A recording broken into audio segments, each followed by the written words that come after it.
देशको दुरावस्था ल्याउने शक्तिहरू संसदवादी दलहरू हुन्। ती दलहरू कांग्रेस हुन्, एमाले हुन्, माओवादी केन्द्र हुन्। उनीहरूले नै यस्तो ल्याए र उनीहरूले आफूलाई सुधारुन् भनेर जनताले भनेका छन्। विस्थापित राजाले पनि पटक पटक सुधार्ने कुरा गरेका छन्, तर यिनीहरूले आफू सुध्रिने कुनै लक्ष्य नै देखाएका छैन। अहिलेको आन्दोलनमा देशभक्तहरू कांग्रेसका पनि छन्, कम्युनिस्टका पनि छन्। देशद्रोहीको विरोध गर्नुहोस्। जो देशद्रोही छन् ती सबै मुर्दाबाद। संविधान सभाले बनाएको संविधानको 274 धाराको 1 नम्बर उपधारामा स्पष्ट ढङ्गले लेखिएको छ, देशको सार्वभौम सत्ता, देशको स्वाधीनता, देशको अखण्डता, जनतामा निहित सार्वभौम सत्तालाई प्रतिकूल नहुने गरी यो निषेधको राजनीतिलाई अवलम्बन गरेर 2065 सालको जेठ 15 गते थोपरेको गणतन्त्र हो। यो गणतन्त्रमा पनि परिवर्तन ल्याउन पाइन्छ। त्यो परिवर्तनको पक्षमा जनमत बनाउन किन पाइँदैन? अहिले देशमा 5औं तहको परिवर्तन हुँदैछ। यो व्यवस्थामै परिवर्तन गर्ने माग पनि मुखरित भइरहेको छ। सत्ताधारीहरूले नै एकदम निरङ्कुशतापूर्वक योजनाबद्ध ढङ्गले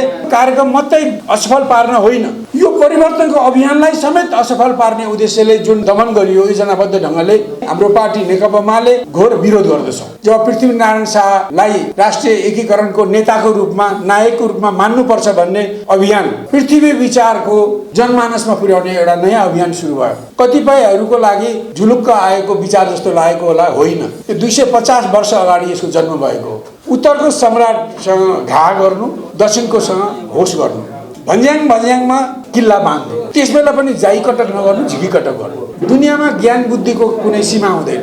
पृथ्वीनारायण शाहको पृथ्वीपथ जस्तै काम त चीनमा पनि लागू भयो। उनीहरूको मुलुकमा पनि त्यो आवश्यकता भएर उनीहरूले त्यो कार्यान्वयन गरे। नेपालमा यदि कुनै राजनीतिक शास्त्रलाई लागू गरिन्छ भने त्यो पृथ्वी विचारबाट अलग भएर त्यसलाई लागू गर्नै सकिँदैन। तपाईँ चाहे मार्क्सवाद भन्नुहोस्, प्रजातान्त्रिक समाजवाद भन्नुहोस्, पृथ्वीपथको मर्मलाई बुझेनन्, त्यस मर्म विपरीत भयो भने तिनीहरू खोक्रा सिद्धान्त हुन्छ। यो पृथ्वीपथ मार्क्सवाद विरोधी छैन। अब विदेशमा बसेर सशस्त्र आन्दोलन गरेर परिवर्तन खोज्ने भन्दा अहिलेको परिवर्तन धेरै जटिल छ। राजा सहितको डेमोक्रेसी भनेर जुन तपाईँ भन्नुहुन्छ, आम जनसाधारणले बुझेका हुन्नन्। जुन ढङ्गले यो अभियानलाई चाहिँ प्रतिगामी हो, निरङ्कुश हो, राजा आएदेखि मुख थुन्ने राजा आउँछन्, जेल हाल्ने राजा आउँछन्, विकास रोक्ने राजा आउँछन् भनेर जुन हल्ला गरिरहेका छन्, यस्ता कुराहरूलाई सिपी मैनालीले मात्रै बुझेर भएर सब गाउँका खेत खलिहानका मजदुरहरूले, किसानहरूले, बुद्धिजीवीहरूले, स्कुल पढाउने शिक्षक विद्यार्थीहरूले बुझ्नु पर्यो नि त। संसदवादी दलले भन्छन् हाम्रा 5 लाख छन्, हाम्रा 8 लाख छन्, हाम्रा 10 लाख कार्यकर्ता छन् भन्छन्। उनीहरूको दिनै पिछेको कामै के छ?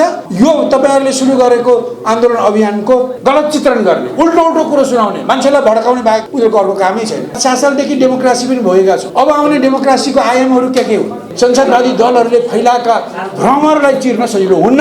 यी सत्ताधारीहरूले त्यसलाई सहन गर्न सकेनन्। यिनीहरूले आफूलाई जतिसुकै लोकतन्त्रवादी भने पनि यिनीहरू निरङ्कुशतावादी हुन्। यो यसले स्पष्ट गर्दछ।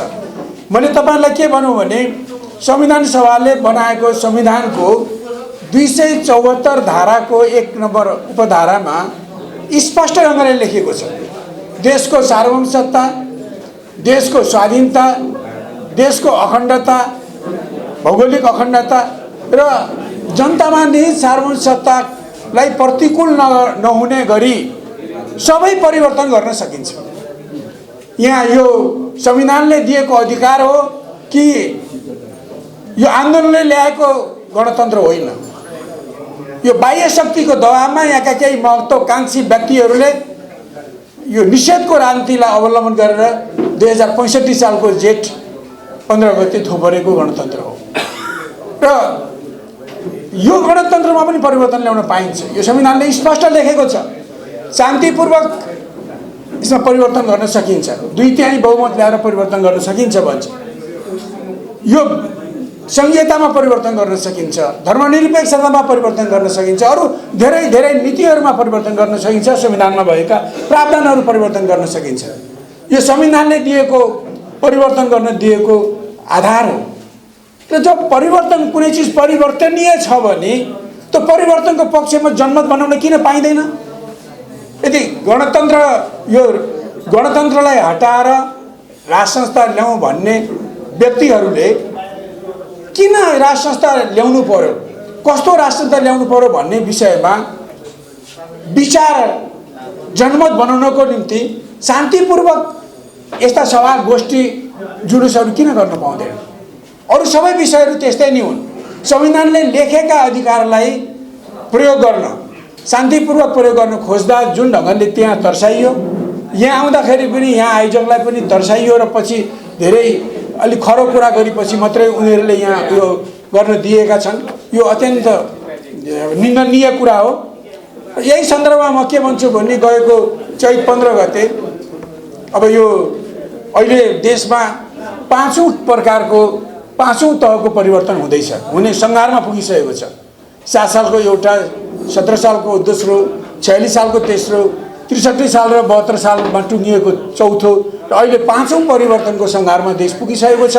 अहिले हाम्रो सञ्चालक मेघनाथज्यूले पनि धेरै कुरा बताउनुभयो, कस्ता कस्ताहरू आन्दोलनहरू उठिरहेका छन् र त्यसमा पनि अहिले त्यो परिवर्तनमा महत्त्वपूर्ण विषय अहिले यो व्यवस्थामै परिवर्तन गर्ने माग पनि मुखरित भइरहेको छ। त यस्तो स्थितिमा यो त्यो चैत 15 गते भएको शान्तिपूर्ण जनप्रदर्शन र सभाको कार्यक्रम, जनसभाको कार्यक्रममा आयोजकहरूका केही कमजोरीहरू, केही लापरवाही भयो होलान्, केही असावधानी भयो होलान्, तिनलाई दुरुपयोग गर्दै सत्ताधारीहरूले नै एकदम निरङ्कुशतापूर्वक योजनाबद्ध ढङ्गले त्यस दिनको कार्यक्रम मात्रै असफल पार्न होइन, यो परिवर्तनको अभियानलाई समेत असफल पार्ने उद्देश्यले जुन निष्पक्ष दमन गरियो योजनाबद्ध ढङ्गले, त्यस किसिमको दमनलाई म सिपी मैनाली, हाम्रो पार्टी नेकपा माले, हामी सम्बद्ध अरू सबै संस्थाहरूले त्यसलाई घोर विरोध गर्दछौँ। र हामी के माग गर्दछौँ भने यदि सत्ताधारीहरूले मैले अघि लगाएको आरोप होइन भन्ने उनीहरूलाई हिम्मत छ भने उनीहरूले उच्च स्तरीय न्यायिक नागरिक छानबिन आयोग बनाउन् र त्यो गडबडीमा त्यहाँ भएका हत्या हिंसाहरूमा को संलग्न थिए, सरकारको कति भूमिका थियो, कति त्यहाँ भिजिलान्तेहरू फसाइएका थिए, कति गैर तत्त्वहरू प्रवेश भएर त्यो दुर्घटना हुन गएको थियो, त्यसको छानबिन गर्ने एउटा आयोग बनाउन, न्यायिक नागरिकहरूको उच्च स्तरीय आयोग बनाऊ र त्यो आयोगले रिपोर्ट दिएपछि मात्रै कसैमाथि पनि मुद्दा चलाउन सकिन्छ। त्यो आयोग पनि नबनाउने, उनीहरूले आफ्नो सरकारको हुकुम तामिल गर्ने कर्मचारीहरू, चाहे तिनीहरू न्याय क्षेत्रका हुन्, चाहे तिनीहरू सुरक्षा क्षेत्रका हुन्, चाहे उनीहरू नागरिक समाजका हुन्, त्यस्तोलाई लिएर मात्रै केही गरेर पनि हुँदैन। यो उच्च स्तरीय न्यायिक छानबिन आयोग बन्नुपर्छ र हामी पनि के भन्छौँ भने अब त्यो आयोगले दोषी देखाउन नसकिएका सबै आस्थाका बन्दीहरूलाई तुरुन्त रिहा गर्नुपर्छ। यो अहिलेको पहिलो आवाज हो। मलाई लाग्छ यो आवाजलाई अभियानकर्ता साथीहरूले देशका चारै कुनामा पुर्याइरहनु भएको होला। त्यसलाई फोकस गरेर अहिले जानु अहिलेको तात्कालिक जिम्मेदारी हो, आवश्यकता हो भन्ने म ठान्दछु, पहिलो कुरा। दोस्रो, यो बडो महत्त्वपूर्ण कुरा विषय पृथ्वी पथको सन्दर्भमा छलफल गर्ने, प्रवचन गर्ने कुराहरू भए। धेरै यसका पूर्ववक्ता साथीहरूले धेरै भन्नुभयो। मेरो विचारमा त 2054-55 सालदेखि नै जब पृथ्वीनारायण शाहलाई राष्ट्रिय एकीकरणको नेताको रूपमा, नायकको रूपमा मान्नुपर्छ भन्ने अभियान अब हाम्रो भरत बस्नेतज्यू लगायत अरू धेरै उहाँका साथी सङ्घीयहरू जसमा म पनि संलग्न हुन्छु, यी साथीहरूले सुरु गरेर त्यसको अगाडि बढ्ने क्रममै पृथ्वी विचारकोलाई योगी नरहरिनाथले 7 सालपछि प्रकाशित गर्नुभएको त्यसलाई जनमानसमा पुर्याउने एउटा नयाँ अभियान सुरु भयो। त्यो नयाँ अभियानमा हुन त हामी सबै संलग्न छौँ, तर मैले भन्नै पर्छ कि त्यो अभियान सम्बन्धी एउटा पुस्तिका लेखेर, होइन, पृथ्वी विचार र व्यवहार भन्ने, जसमा यसलाई पृथ्वी पथ भनेर नामाकरण गरिएको छ, त्यो भन्ने पहिले एमालेका तेह्रथुम जिल्लाका सभापति, राजनीतिक कर्मी, पछि उहाँले रातोबाट म पृथ्वी पथमा आएँ भने पनि उहाँ अहिले पनि रातै हुनुहुन्छ, किन पृथ्वी पथ कुनै सेतो र पहेँलो होइन। त्यो राष्ट्रलाई जोगाउने कुरा हाम्रो रातो र चन्द्र सूर्य भने जस्तै त्यो त्यत्तिकै रातो रहन्छ, रातो नै हो।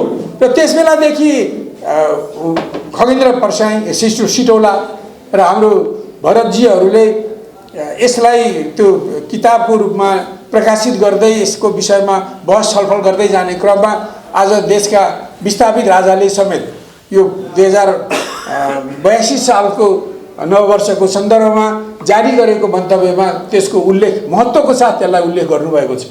त यसले एक हिसाबले भन्यो भने एउटा यसलाई अरू विभिन्न दलले, व्यक्तिहरूले, नेताहरूले मान्यता दिए पनि देशको राजा भइसकेको व्यक्तिबाट यसलाई रिकग्नाइज गर्नु, यसलाई स्वीकार गर्नु र यो वास्तवमा अहिले देशको निकासको निम्ति एउटा महत्त्वपूर्ण विचार हुन सक्छ भनेर प्रस्तुत गर्नु एउटा अत्यन्त महत्त्वपूर्ण कार्य हो, ऐतिहासिक कार्य हो। त्यो कार्य पछि तपाईहरुले जुन आयोजना गर्नुभएको छ, म दुवै साथीहरू खगेन्द्र सिटौलाजी, हाम्रो भरत बस्नेतजी र अरू सबै जो हामी त्यसमा संलग्न भयौँ, त्यसका विभिन्न गोष्ठीहरूमा मैले देखेको छु। जगमानजी आउनुभएको थियो, अरू धेरै शाश्वत पन्त आउनुभएको थियो, अरू धेरै विचारहरू त्यसमा सामेल भएका थिए। मैले सबैको नाम लिन सक्दिनँ, म पनि पिल्सो कहिले कहिले आएर बोलेको थिएँ होइन। त्यही कारण हामी सबै यसको निम्ति धन्यवादका पात्र छौँ। यसलाई हामीले सशक्त ढङ्गले अगाडि बढाउँ भन्ने यो एउटा। र मैले यहाँनिर के भनौँ भने कतिपयहरूको लागि यो चाहिँ भर्खरै झुलुक्क आएको विचार जस्तो लागेको होला, होइन। यो 250 वर्ष अगाडि यसको जन्म भएको हो। जब पृथ्वीनारायण शाहको निधन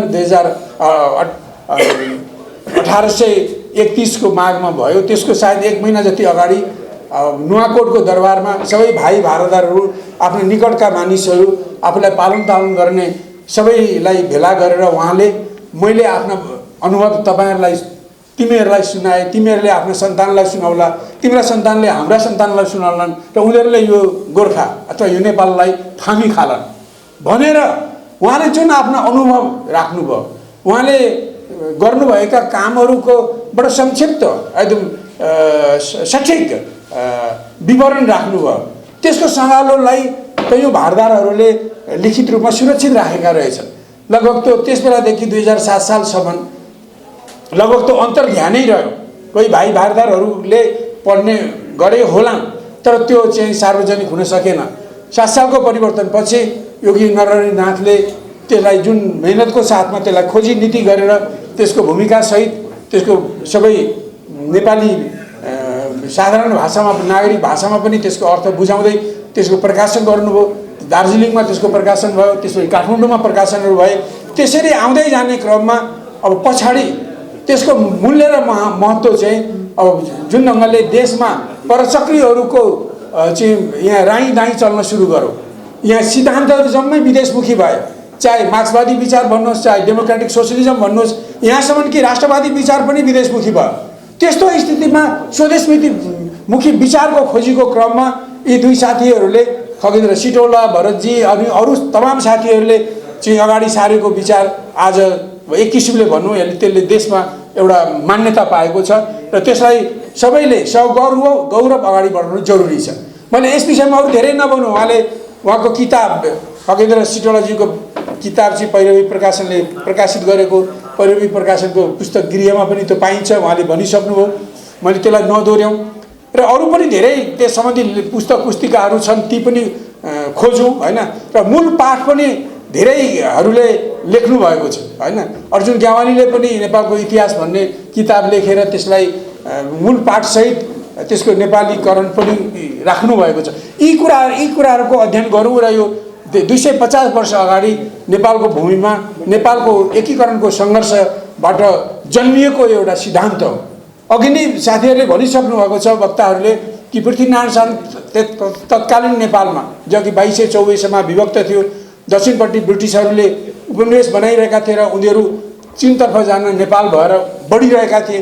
त्यस्तो स्थितिमा यदि नेपालका हामी सानातिना राज्य रजौटाहरू एकजुट नहुने हो भने हामीले तिनीहरूको यो प्रहारलाई, उनीहरूको विस्तारलाई हामी रोक्न सक्दैनौँ। त्यसकारण हामीले सबै मुलुकहरू एकजुट भएर यो हाम्रो हिमवत खण्डमा भएका जति 2224 छौँ, हामी एकजुट भएर बस्यौँ भने मात्रै हामी आफ्नो पहिचानलाई, हाम्रो अस्तित्वलाई, हाम्रो आफ्नो मान्यतालाई, हाम्रो दर्शनलाई, सिद्धान्तलाई, सबै धर्म संस्कार संस्कृतिलाई जोगाउन सक्छौँ भन्ने विचार। अब यसलाई त्यस बेलाको जमानामा दैवी विचार भन्ने पनि भयो, कि त्यति बेला 2224 राजा रजौटाहरूमध्ये अरू कुनै राजाले यस ढङ्गले सोच्न सकेनन् र पृथ्वीनारायण शाह जो गोर्खा भन्ने एउटा कमजोर गरिब काठमाडौँ छेउको राज्यको राजाले यसलाई सोच्नु, त्यो किसिमले दैवी विचार भन्ने पनि भयो, डिभाइन थट होइन। अब यसलाई धेरैले गोरखनाथको भनौँ आशीर्वाद पनि भन्न सक्लान्।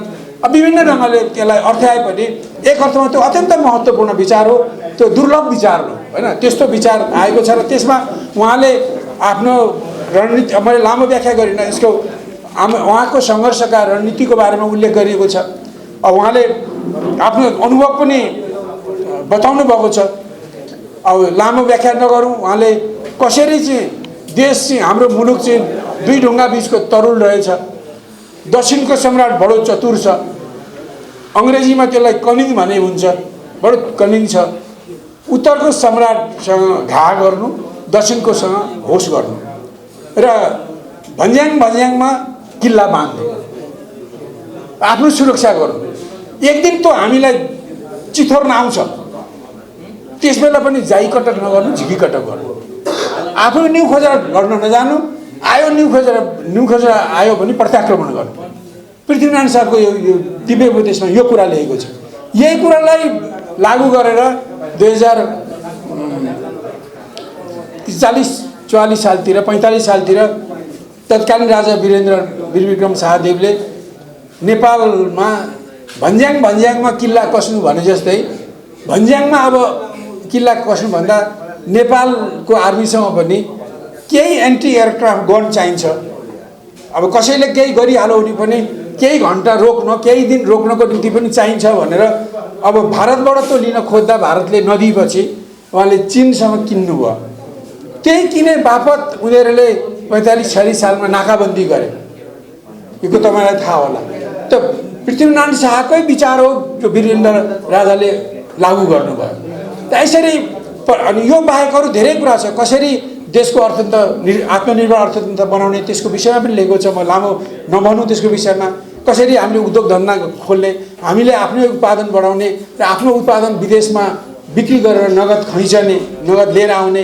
हामीले आफ्नै संस्कृति, बरु नेवारहरूको संस्कृतिलाई नाचगान हेरौँ, हामीहरूले विदेशको डटुवाईहरूको संस्कृति नहेरौँ, त्यतापट्टि खर्च नगरौँ, मन पनि बिगार्छन्, धन पनि कुम्ल्याउँछन् भन्ने जस्ता कुराहरू गरेर उहाँले चाहिँ देशको सबै नीतिहरू, उहाँले एउटा नेपालको एकीकरणको सुरु गरेर एउटा रजौटाबाट राज्यको रूपमा नेपाललाई परिवर्तन गर्नको निम्ति त्यो राज्यको जस्तो अर्थनीति हुनुपर्थ्यो, जस्तो प्रशासन नीति हुनुपर्थ्यो, जस्तो त्यसको विदेश नीति हुनुपर्थ्यो, जसको सुरक्षा नीति हुनुपर्थ्यो, यी सबै पक्षमा त्यो दिव्य उपदेशमा थोरथोरै भए पनि अत्यन्त गहकिला घतलाग्दा कुराहरू राख्नुभएको छ। तीमध्ये अधिकांश अहिलेको अवस्थामा पनि सान्दर्भिक छन्, कार्यान्वयन योग्य कुराहरू छन्। त्यही कारण आज हामीले पृथ्वी पथको विषयमा त्यसलाई कार्यान्वयन गर्ने भन्नेको कुरा हाम्रा यी सबै विषयहरूमा मैले अघि जसरी नाम लिएँ, ती सबै विषयमा त्यसका सान्दर्भिक कुराहरूलाई महसुस गरेर त्यसलाई कार्यान्वयन गर्नु नै आजको महत्त्वपूर्ण कुरा हो भन्ने मलाई लाग्दछ। त्यस कारण यो पृथ्वी पथ सम्बन्धी यो कुरा नयाँ होइन। केही साथीहरूलाई यो नयाँ लागे पनि 250 वर्ष पुरानो हो र हाम्रै मुलुकमा पनि 7 सालपछिदेखि यसको चर्चा भएको हो र पछिल्लो पटक 50को दशकदेखि यो चर्चामा आएर आज यो उत्कर्षमा पुगेको छ। र म भन्छु यो अभियानका साथीहरूले यो पृथ्वी पथ सम्बन्धी पृथ्वीनारायण शाहको त्यो दिव्य उपदेश, त्यसको अझ सरल नेपाली व्याख्या र तत्सम्बन्धी अन्य अरू पनि कतिपय दस्तावेजहरू सङ्ग्रहित गरेर यसलाई दशौँ हजारको के लाखौँको सङ्ख्यामा छाप्नु र यसमा जनताको बिचमा पुर्याउनु र यसलाई अहिलेको आन्दोलनको एउटा गाइडिङ आइडियोलोजी बनाउनु अत्यन्त आवश्यक छ भन्ने म ठान्दछु। आदरणीय मित्रहरू, मैले यहीँनिर एउटा छोटो कुरा के भन्छु भने दुनियाँमा ज्ञान बुद्धिको कुनै सीमा हुँदैन। हरेक मुलुकमा हरेक युगमा ज्ञान बुद्धि बढेका बढै छन्। अहिले नयाँ विश्वमा आधुनिक जमानामा आएपछि नयाँ नयाँ सिद्धान्तहरू शास्त्रहरू आएका छन् र सिद्धान्त र शास्त्रहरू हेर्नुहोस् यी सीमातीत हुन्छन्, यी सीमाबद्ध हुँदैनन्। हामीले जसरी हाम्रा ज्ञान गुणहरू, हाम्रो प्राचीन वैदिक धर्म संस्कृति संस्कार, हाम्रा ज्ञान गुणका आध्यात्मिक चेतहरू छन्, ती कुराहरू महत्त्वपूर्ण रहेछन् र ती कुराहरू हामीले विश्वमा पनि पुर्याउँ भन्ने हामी सोच्छौँ र हामीले यहाँ गर्व गरौँ। 2-3 साथीले भनिसक्नुभयो कि हाम्रो पृथ्वीनारायण शाहको पृथ्वीपथ जस्तै काम त चीनमा पनि लागू भयो भन्नु। त चीनका मान्छेहरूले चाहिँ यो नेपालीहरूले पृथ्वीपथ जस्तै काम गरे चिनियाहरूले भनेर भनेको कुरालाई अब नेपालीहरूको कुरा त्यहाँ हस्तक्षेप भएको होइन। उनीहरूको मुलुकमा पनि त्यो आवश्यकता भएर उनीहरूले त्यो कार्यान्वयन गरे। त्यस्तै विभिन्न मुलुकमा पैदा भएका सिद्धान्तहरू सबै मुलुकका सम्पत्ति हुन्। अब कुन कुरालाई कसरी लागू गर्ने, कुन कुरालाई कसरी लागू नगर्ने त्यो बेग्लै कुरा हो। नेपालमा यदि कुनै राजनीतिक शास्त्रलाई लागू गरिन्छ भने त्यो पृथ्वी विचारबाट अलग भएर पृथ्वी विचारको विपरीत गरेर त्यसलाई लागू गर्नै सकिँदैन। तपाईँ चाहे मार्क्सवाद भन्नुहोस्, चाहे डेमोक्रेटिक प्रजातान्त्रिक समाजवाद भन्नुहोस्, चाहे राष्ट्रिय प्रजातन्त्र भन्नुहोस्, यदि उनीहरूले पृथ्वी पदको मर्मलाई बुझेनन्, त्यस मर्म विपरीत भयो भने तिनीहरू खोक्रा सिद्धान्त हुन्छ। मार्क्सवाद पनि खोक्रो हुन्छ, प्रजातान्त्रिक समाजवाद खोक्रो हुन्छ, राष्ट्रिय प्रजातन्त्र पनि खोक्रो हुन्छ। हेर्नुहोस्, किनभने यो हाम्रो भूमिबाट हाम्रो भूमिको स्वतन्त्रता, सार्वजनिक सत्ता, यसको अखण्डता, यसको आत्मनिर्भरता, यसको आफ्नो चेत, यसको धर्म, संस्कृति, संस्कारलाई जोगाउँदै यसले आफ्नो हैसियतले दिने देशका जनतालाई र विश्वलाई दिने योगदानहरू गर्ने काममा उनीहरूले बाटो देखाउन सक्दैनन्। त्यसकारण हामीहरूले भन्नु शून्यवादी हुनु हुँदैन, हामीले अन्धवादी पनि हुनु हुँदैन। विश्वभरिका मानिसका ज्ञान गुणहरू सिमाना नागेर विश्वभरि छरिन्छन्। तिनीहरूलाई कसरी लिने भन्ने कुरा हरेक मुलुकका मान्छेको, हरेक विद्वानको आफ्नो खुसीको कुरा हो। र राजनीतिक शास्त्रको जहाँसम्म कुरा छ, जुनसुकै किसिमको राजनीतिक शास्त्र, चाहे त्यो मार्क्सवाद होस् या त्यही भनेका अरू कुराहरू हुन्, तिनीहरूलाई पनि यदि पृथ्वी पदभन्दा अलग गरेर यसको विपरीत गयौँ भने ती खोक्रा हुन्छन्, ती असफल हुन्छन् र भइ पनि रहेका छन्। त्यस कारण यो चिन्तन आउनु पर्यो ज्ञान बुद्धिमा। जब हाम्रो ज्ञान बुद्धि चाहिँ हाम्रा ऋषिमुनिहरूका ज्ञान बुद्धि विश्वभरि जाउँ भन्छु भने अरू मुलुकका पनि त ऋषिमुनिहरूले ल्याएका ज्ञान बुद्धि त हामीले लिनु पर्यो नि त, हामीले पढ्नु पर्यो, सिक्नु पर्यो। त्यो ज्ञान बुद्धिमा संकीर्णता अपनाउनु हुन्न मेरो अनुरोध छ, होइन? अब कसरी लिनुहुन्छ यहाँहरूको कुरा हो। त्यसकारण यो मैले बुझिन्जेल यो पृथ्वी पद मार्क्सवाद विरोधी छैन, न त मार्क्सवाद पृथ्वी पदको विरोध हुन सक्छ। त्यस्तै अरूहरूको पनि त्यही कुरा हो। म यतापट्टि धेरै लामो भन्न चाहन्न। त यस्तो भएकोले यो अत्यन्त महत्त्वपूर्ण आजको गोष्ठी छ। यसले पृथ्वी पदलाई अझ गहिरो गरी बुझ्ने र अरू सिद्धान्तहरू लागू गर्दा पनि पृथ्वी पद अनुरूप छ कि छैन भनेर दाँजेर हेर्ने हामीमा क्षमता पलाओस्, त्यो ज्ञान पलाओस् हामीमा, होइन? र राजनीतिकको क्षेत्रमा पृथ्वी पद विपरीतका कुराहरू, त्यसका त्यसको अर्थनीति, त्यसको सुरक्षा नीति, त्यसको प्रशासन नीति, त्यसको आत्मनिर्भर तमाम कुराहरूमा योसँग मेल नखाने कुराहरूलाई छोड्दै मेल खाने कुराहरूलाई लिएर अगाडि बढ्नुपर्ने हुन्छ। अब यति भनिसकेपछि मैले थोरै अलिकति यो आन्दोलनको बारेमा कुरा गरौँ। हुन त हाम्रो धेरै साथीहरूले पनि भन्नुभयो, बालकृष्णजीले पनि भन्नुभयो, अरू सबै कुरा छोडौँ, अलि हामी एकजुट हुन जरुरी छ। एकजुट हो, एक हिसाबले भन्ने कुरा एकदम ठिक हो, एकजुट हुनु पर्यो। तर बुझ्नु पर्यो के छ भने हिजोको 46 सालको परिवर्तनभन्दा जो जनता लडेर गए, अब विदेशमा बसेर सशस्त्र आन्दोलन गरेर परिवर्तन खोज्ने भन्दा अहिलेको परिवर्तन धेरै जटिल छ। र यो जटिल परिवर्तनमा यी सबै जटिलतालाई छिचोलेर कस्तो किसिमको परिवर्तन हो भन्ने चित्र त देखाउन सकिँदैन भने तपाईहरु जुन आन्दोलन राजासहितको डेमोक्रेसी भनेर जुन तपाईँ भन्नुहुन्छ, यसको राजासहितको डेमोक्रेसीका विभिन्न पक्षहरूमा मूर्त रूपले तपाईहरुले एजेन्डालाई तयार गर्नुहुन्न भने तपाईँ हामीहरू बुझ्ने मान्छेहरू त ढुकै आउला, तर आम जनसाधारणले बुझेका हुन्नन्। र संसदवादी पक्ष विपक्षका दलहरूले जुन ढङ्गले यो अभियानलाई चाहिँ प्रतिगामी हो, निरङ्कुश हो, राजा आएदेखि मुख थुने राजा आउँछन्, जेल हाल्ने राजा आउँछन्, विकास रोक्ने राजा आउँछन् भनेर जुन हल्ला गरिरहेका छन्, त यस्ता कुराहरूलाई यी होइनन्। मलाई लाग्छ तपाईहरुका कुराहरू सुन्दा, तपाईहरुका के लेखहरू पढ्दा मलाई लाग्छ तपाईहरुले त्यस्तो राजा खोजेको होइन मलाई लाग्छ।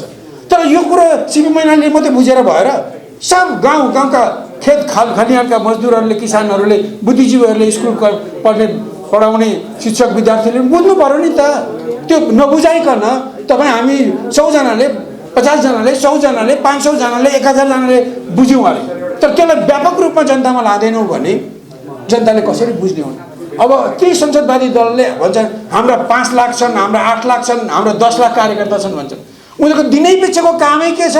यो तपाईहरुले सुरु गरेको आन्दोलन अभियानको अपचित्रण गर्ने, गलत चित्रण गर्ने, उल्टो कुरो सुनाउने, मान्छेलाई भड्काउने बाहेक उनीहरूको अर्को कामै छैन।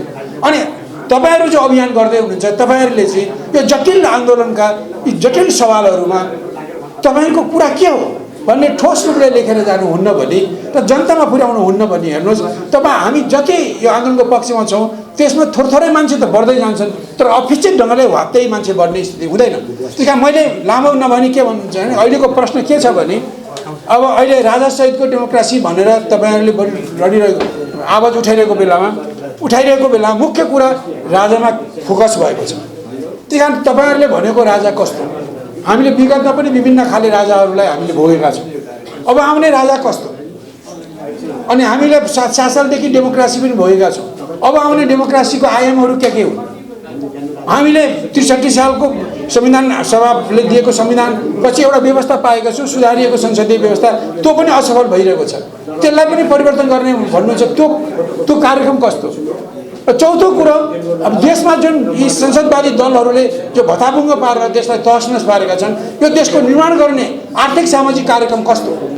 यी 4टै विषयमा तपाईँहरूले आफ्ना विज्ञहरूसँग साथीभाइहरूसँग बसेर छलफल गरेर यी सबैको एउटा स्पष्ट जवाब राखेर त्यसको यी 4वटै कुराको सम्बोधन गर्ने, कस्तो राजा, कस्तो प्रजातन्त्र, कस्तो व्यवस्था, कस्तो आर्थिक सामाजिक परिवर्तनको कार्यक्रम, यी सबै कुरालाई समेटेर त्यसलाई जनताको बिचमा लाने काम भएन भने यसलाई विरोधीहरूले, संसदवादी दलहरूले फैलाएका भ्रमहरूलाई चिर्न सजिलो हुन्न र यसले अपेक्षित प्रगति गर्न, अपेक्षित गतिको साथमा प्रगति गर्न अप्ठ्यारो हुन्छ। त यो कुरा राख्दै मैले यहाँभन्दा बढी कुरा नगरौँ, मलाई मेघराजजीले कोट्याउँदै हुनुहुन्छ, मैले बुझेको छु। तर यति भन्दै मैले धेरै कुरा पनि किन भन्ने, यी कुराहरूमा जाँदा मलाई एउटा के लाग्छ भने अहिलेको परिवर्तन गर्ने शक्ति, यो देशको दुरावस्था ल्याउने शक्तिहरू संसदवादी दलहरू हुन्। मैले एकचोटि नाम लिन केही फरक नपर्ला, ती दलहरू काङ्ग्रेस हुन्, एमाले हुन्, माओवादी केन्द्र हुन्, एस हुन् र उनका सहयोगीहरू हुन्। उनीहरूले नै यस्तो ल्याए र उनीहरूले आफूलाई सुधारुन् भनेर जनताले भनेका छन्। विस्थापित राजाले पनि पटक पटक सुधार्ने कुरा गरेका छन्, तर यिनीहरूले आफू सुध्रिने कुनै लक्ष्य नै देखाएका छैन। त यस्तो स्थितिमा अहिले यिनीहरूले यसरी गलत काम गरे भनेर जाँदा मैले सुने कतिपय साथीले भन्नु यी कम्युनिस्टहरूले यस्तो गरे, कतिले भने काङ्ग्रेसहरूले यस्तो गरे। यो गलत कुरा हो। अहिलेको आन्दोलनमा देशभक्तहरू काङ्ग्रेसका पनि छन्, कम्युनिस्टका पनि छन्, राष्ट्रवादीका पनि छन्, अरू कम्युनिस्ट नभएका वामपन्थीका पनि देशभक्त छन्।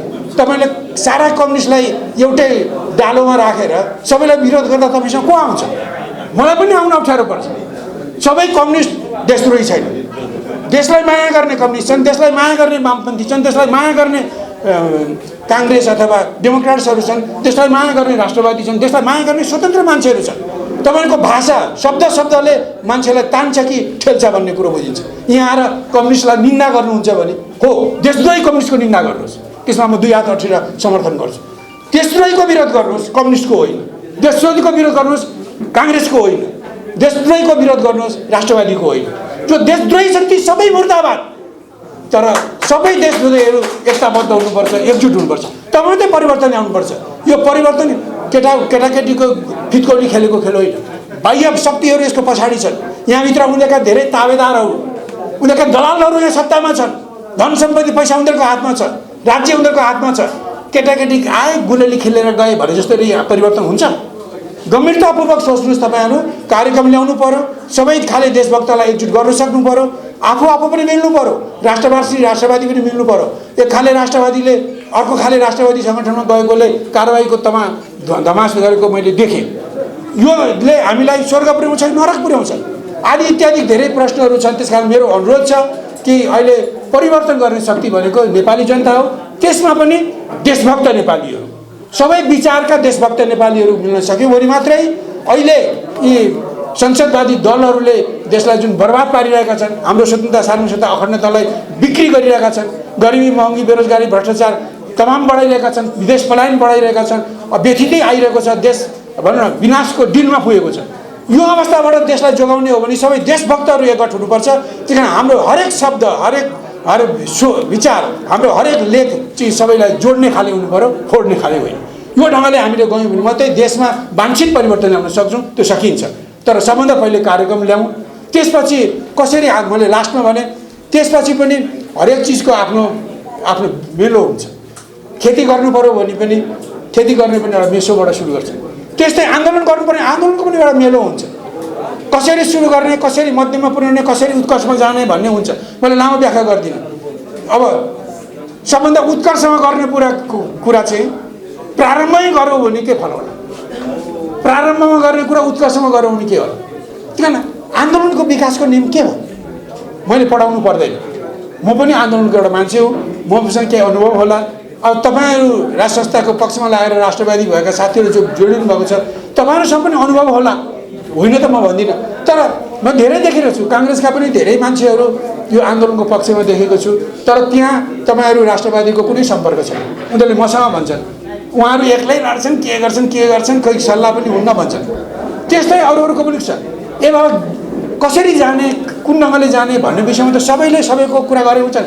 पृथ्वीनारायण शाहलाई मान्ने, विषय नगरजीको सल्लाह लिने राजालाई नेता मान्ने, अनि आफू चाहिँ अरू कसैको कुरै नसुन्ने, यो पृथ्वी पथ हो। त्यसकारण यी सबै विषयमा यहाँहरूको गम्भीर यहाँले चिन्तन मनन गर्नुहुनेछ भन्ने कुरा गर्दै मैले आखिरमा हाम्रो मभन्दा धेरै वृद्ध उमेरको हाम्रो आजको प्रमुख अतिथिको समय मिचेर मैले बोलेँ, मलाई क्षमा गर्नुहोला। मैले आफ्नो मन्तव्य यहाँ हवस् त, धन्यवाद।